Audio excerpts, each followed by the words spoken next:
Hello, everyone. I'm Dana Perino, along with Kimberly Guilfoyle, Geraldo Rivera, Eric Bolling, and Greg Gutfeld. It's 5 o'clock in New York City, and this is The Five.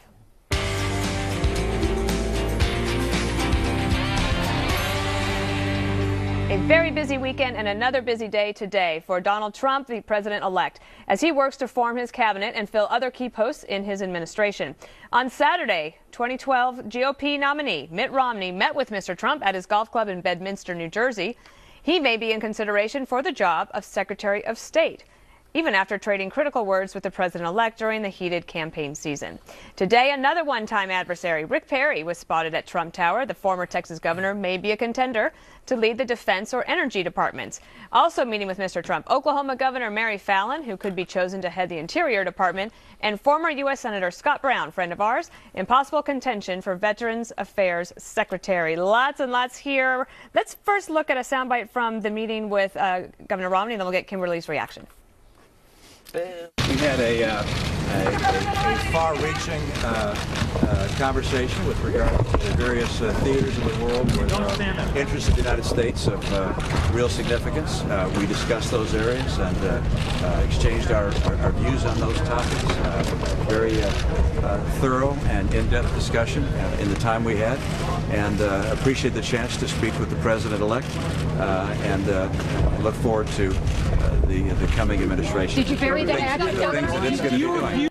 Kimberly, a little bit of the Odd Couple meeting on Saturday. I know, it was interesting, but I like that we kind of had a front row seat to it, to be able to see it happening in real time, because at first the media was criticizing, oh, this is chaos. It didn't look too chaotic to me. It looked pretty orderly. It was interesting. The media was there. It was transparent. But then on the other hand, now, instead of talking about that it was in total chaos, they're saying, oh, this was a media event.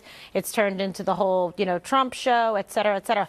You can't please them, no matter what you do. But he is having a nice, orderly process. And I like to be able to see who's coming in, who's in contention, to be able to discuss it and read about them and see perhaps, what some of the feedback is about it. And this is an example of Trump putting his money, substantial amounts of it, where his mouth is, by reaching out and meeting with Governor Romney, somebody who was his adversary during this process, to say, look, people who criticize me, I will, in fact, work with them and sit them down at the table in an earnest effort to govern this country effectively, as I promised the voters. So a wide array of people. Gutfeld, you said you wanted to talk about General Mattis, who came. We have some sound. Oh, great. I love sound. Okay. And tape. All I can say is he is the real deal. He is the real deal. Thank you, Jim. Thank you. Will he have a place in your administration? We're going to see. He's just a brilliant, wonderful man. What a career, and we're going to see what happens. All right, Greg, your thoughts? I love anyone with a good nickname, and Mattis has three. Okay. He has three nicknames: Chaos, Warrior Monk, and Mad Dog. Amazing. Maybe it's me, but I don't think these nicknames portend a buttercup who's going to be too concerned about collateral damage. Yeah. I think this is, if you ever read any of his quotes, he's like a quote catapult. My favorite one, he said, is, be polite, be professional, but have a plan to kill everyone you meet. He's my ideal man. Yeah, he is. I can't he's your even soulmate, tell Kimberly. you. And you know what it is? I think his primary rule of engagement is to kill. He understands the USP of a soldier. He's not sending those guys out to be social workers. Right. He's sending them out there to complete a mission, and the mission is a mission that so many people don't want to admit to, but he understands it, which makes him he represents everything that President Obama avoided in his nominations, which is the ugly, brutal reality of the world. What do you think, Eric? There's a lot of people coming through. They've made some announcements, and I suppose, but just from reading the tea leaves, it looks like they might wait till after Thanksgiving to announce a whole bunch more. Yeah, not sure. So he did. He met with Mad Dog Mattis. You had to love that. You're going, yes. That is one of my nicknames, by the way. Mitt Romney, yes, sir. Chris, that's great. Today, Scott Brown. Newt Gingrich apparently is there right now. But the one that stood out for me today, Tulsi Gabbard. I thought that was fantastic. He met with a Democrat who questioned Obama and Hillary Clinton's Syrian strategy, and I think that was very smart that Trump reached out to her and talked to her about whether, I don't know, maybe bring her into the administration in some form. But it shows that he wants to win. He wants to do what's best for the country. I thought there was a great few minutes he spent with her. Let's get you in here, Geraldo. What do you think? I think General Mattis is an excellent choice for a reason that I don't think many people recognize, aside from the fact that he is an indomitable warrior. I saw him in Iraq and in Afghanistan. He's a real soldier. He sees ISIS as the primary threat to the United States. That's very, very important. But he also is an advocate of the two-state solution. He believes that Israeli settlements in the West Bank are counterproductive to the peace process. And I think that when you take that point of view, that may be why he doesn't get the nomination. But if he does, I think that it bodes well for President Trump going forward in the Middle East. In terms of Mitt Romney, the only thing I worry about, I like that they buried the hatchet, but you have to remember that Romney believes Russia is the prime threat to the United States. He said that. I remember Obama said, when you're redredging your 2008, whatever it was, in his debate with Romney, said he was old-fashioned to still be focused on Russia. Trump wants a détente with Russia to go against ISIS, the real enemy, as I do. I agree with Trump on that. So I wonder substantively, aside from the burying the hatchet stuff, if they're not on different wavelengths. Kimberly, let's play a little sound from something else that Vice President Mike Pence, who we're going to talk about a lot, so you want to stick around on this show because we have something later on that everybody's been talking about all weekend on the Hamilton play. Mike Pence was on Face the Nation on CBS yesterday morning talking about possible ways to go against ISIS.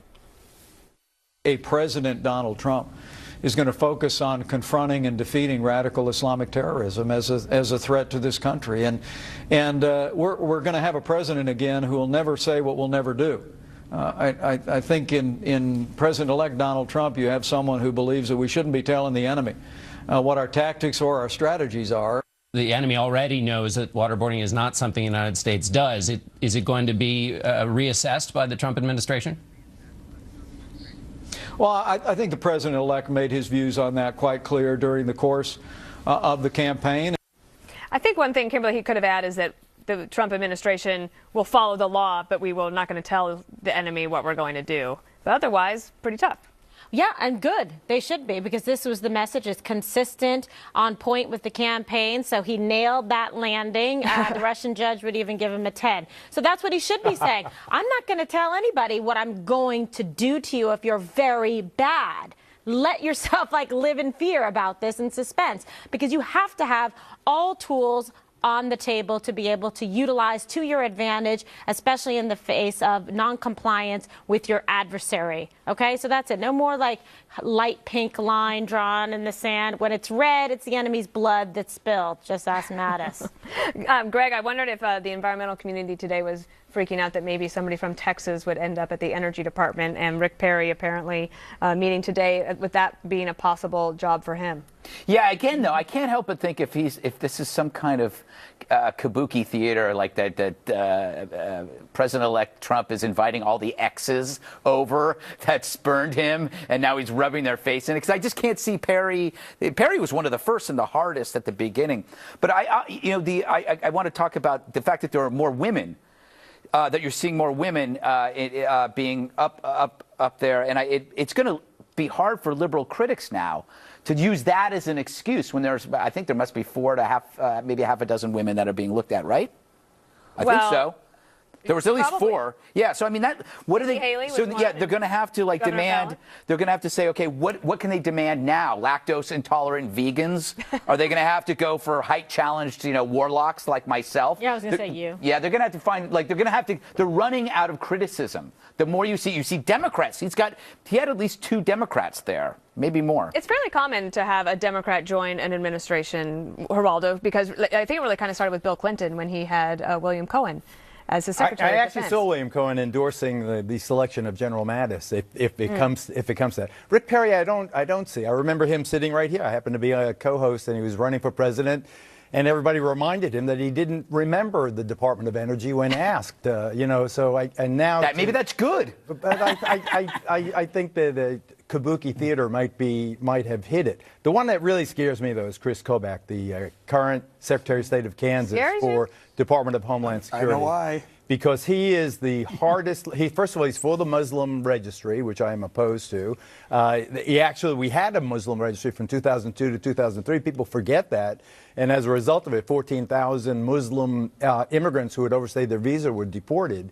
But then we found, the Bush administration found constitutional problems with it. They did away with the program. But he is the hardest liner in terms of deportation. I think he'd go after the DREAM Act students. And I've debated him. He's a very, very intelligent, Ivy League educated fellow, very smooth. But I think he'd be a disaster from the point of view of the immigrant community. I think that he would be a disaster, Chris. Last word to you, Eric, on any of them? No, one thing that is concerning me is there's rumblings. First of all, John McCain said he would push back if there was anyone that was trying to push waterboarding, to reinstitute waterboarding. That's an interesting conflict that may happen. So whoever gets appointed will go through the process. Right now, the Republicans are at 51. So you can lose one Republican vote, and that's it. And that's assuming whoever gets appointed isn't one of those Republican votes. So anyway, so that would be like Jeff Sessions. Well, unless you replace it with another Republican. Alabama, Governor, right, and Alabama's pretty safe. But in a place that may not be safe, you may, and Louisiana right now is still up in the air. You're not sure who that final Senate seat's going to go to. Very quickly, though, one of the most disturbing things I read today was a Wall Street Journal had a piece saying that President Obama was looking to shore up the Iran nuclear deal prior to leaving. He's got 59 days left. And for me, this is very, very scary. They really need to push back. And yes, transition is important, but someone needs to get front and center saying, hey, whatever deal you're about to make with President Obama, we're coming next and we're going to renegotiate that deal. There is a lot more to come on that, too, and including also not just Iran deal, but also some warnings from some to President Obama about Israel and not making any decisions there. Moving the embassy to Jerusalem. Or other things, right. Much more to come on the Trump transition. And later, an actor who plays the vice president gave our vice president-elect a hard time when he went to see Hamilton on Friday night.